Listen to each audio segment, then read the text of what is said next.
disappointing, like being on Congress and seeing that kind of behavior. Like if you have this ideal of what a representative of our democracy is supposed to be, and then seeing people that are petty and that are sneaky and doing little, was it? This was my first impression getting elected.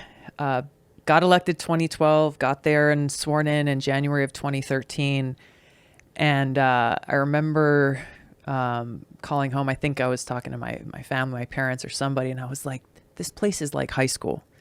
Even on the House floor, that's the only time we're all together, usually for votes. When you've got everybody, all 435 members there, and you see the little cliques gathering in their designated corners, like the cafeteria tables, and one clique is kind of, giving the mean girls side eye to the other clique, and like, oh, if you're hanging out on that side of the room with those people, what's wrong with you? Really? Yeah, man. I mean, it's funny, but it's so terrible when you understand that this is the power base for decision making in our country. And you're like, how is this even possible? It's possible because so often people will vote for a candidate because like they have a really cool ad on TV, or like, that person, is a good looking guy or a good looking girl, or they talk good, they talk nice, sound smart. Yeah. All right. Check.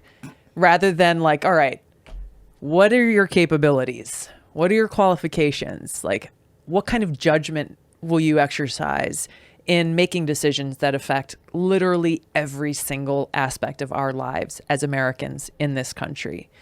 And so it's terrible that we have this kind of makeup in our government, but also like we as voters have to do the power's in our hands ultimately in how we're making decisions in choosing who gets to work for us, and not forgetting that those people who work in the United States Capitol, they work for us when it comes right down to it. And so we have the power to hire and fire.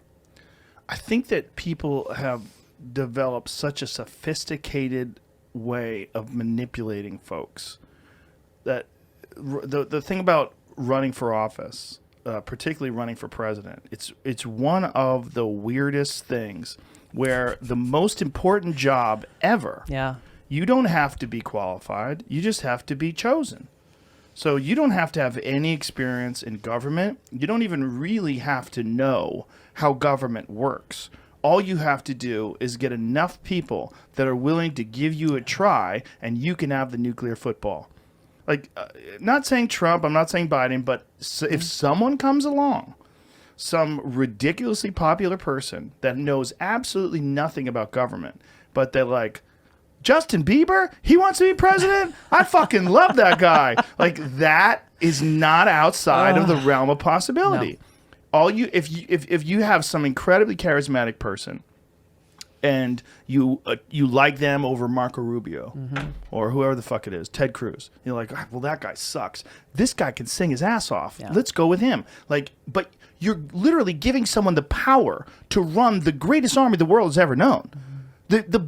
The most insanely technologically advanced civilization on Earth, and the one with the most weapons. You're going to let a person who wins a popularity contest, they can run this. Yeah, man. I mean, I lived through this. I literally just lived through this. But what's the alternative? Well, people, first of all, need to kind of have the veil lifted on what this is, and how both political parties play into this and the media plays into this.